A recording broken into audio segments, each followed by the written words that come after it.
आगामी यात्रा वर्ष यात्रा श्री विश्व दरबार नुआ नाटक बाघ नहीं गला दौड़ी आस आगामी मे मासरे हैदराबाद सहर में खेल यात्रा खिलाड़ी पार्वती गणनाट्य यात्रा मौड़मणि गौरी गणनाट्य आंकरिंग क्वीन मामा आगामी यात्रा वर्ष जय जगन्नाथ नमस्कार मु संतोष कुमार टिके कथा यूट्यूब चैनल को आपण मानकु स्वागत करूछि। आज 2023 मसीहा एप्रिल मास 16 तारीख रविवार सूर्यदेव कृपा आज दिनटी आम समस्त मंगलमय हो।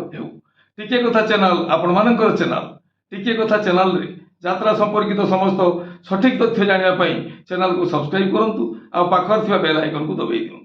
जदि आम कार्यक्रम आपण मानकु भल लगुच लाइक करूँ आ बंधु मानकु शेयर करूँ।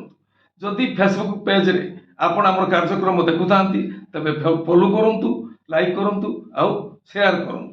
एबे आसतु जीवा नाटकीय कार्यक्रम को आज केउं स्थान रे केउं यात्रा अनुष्ठान रो केउं नाटक आपणक पिलामानकर सुंदर उत्तम भविष्यत गढ़ंतु गुरुकुल विद्या मंदिर साथी आज ही जोगाजोग करंतु नियर BSNL टावर कोड़ा छक बालेश्वर सुंदर सुविधा सहित उत्तम भविष्यत पई आज ही आपणक पिलामानकर नाम लेखांतु गुरुकुल विद्या मंदिर नियर BSNL टावर कोड़ा छक बालेश्वर आसंतु तळे थिबा नंबर रे जोगाजोग करंतु।